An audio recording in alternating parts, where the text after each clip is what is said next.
మన ధర్మబోధ YouTube channel ఎవరైనా subscribe చేసుకోకపోతే ఇప్పుడే సబ్స్క్రైబ్ చేసుకోండి.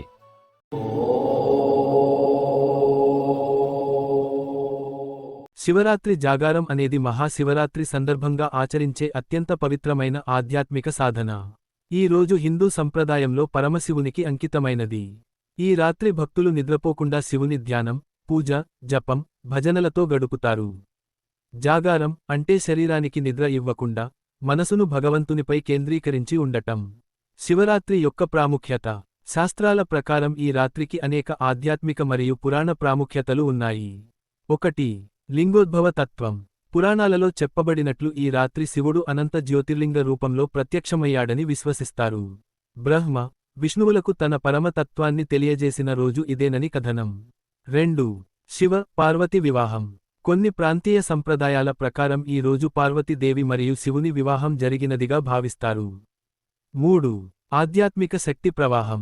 ఈ రాత్రి గ్రహాల స్థితి మరియు ప్రకృతి శక్తులు మన శరీరంలో ఉన్న చక్రాలను ఉత్తేజితం చేస్తాయని యోగశాస్త్రం చెబుతుంది. అందుకే ధ్యానం, జపం చేయడం ఎంతో శ్రేయస్కరం. జాగారం యొక్క ఆంతర్యం. జాగారం కేవలం నిద్రలేకుండా గడపడం కాదు. దీని లోతైన అర్థం అజ్ఞానాన్ని తొలగించి జ్ఞానాన్ని వెలిగించడం. మనస్సులోని కామ, క్రోధ, లోభ, మోహ, మద, మాత్సర్యాలను నియంత్రించడం. శివత్వం అనే శాంతి, సమత్వం, పరమసత్యాన్ని పొందడం. రాత్రి చీకటిని అజ్ఞానంగా భావిస్తే శివస్మరణ ద్వారా వెలుగు పొందడం అనే భావన ఉంది. శివరాత్రి జాగారంలో జరిగే ఆచారాలు. శివరాత్రి రాత్రిని సాధారణంగా 4 యామాలుగా విభజిస్తారు. ప్రతి యామంలో ప్రత్యేక పూజలు చేస్తారు. 1వ యామం. శివలింగానికి పాలు, నీరు, తేనెతో అభిషేకం. ఓం నమః శివాయ మంత్ర జపం. 2వ యామం. చందనం, బిల్వదళాలతో పూజ. శివ అష్టోత్తర శతనామావళి పారాయణం. 3వ యామం. శివపురాణం పఠనం, భజనలు, కీర్తనలు. 4వ యామం.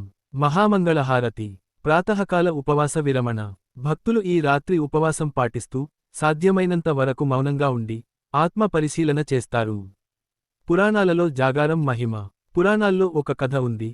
ఒక వేటగాడు తెలియకుండానే శివరాత్రి రాత్రి జాగారం చేసి బిల్వదళాలు శివలింగంపై పడేలా చేశాడు. అతనికి తెలియకుండానే చేసిన ఆ పూజ వల్ల అతడు మోక్షాన్ని పొందాడని చెబుతారు. ఈ కథ ద్వారా భక్తి యొక్క శక్తి ఎంత గొప్పదో తెలియజేస్తారు.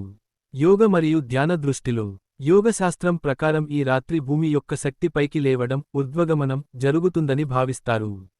అందువల్ల నిటారుగా కూర్చుని ధ్యానం చేయడం మంచిది. శ్వాస సాధన, ప్రాణాయామం చేయడం శ్రేయస్కరం.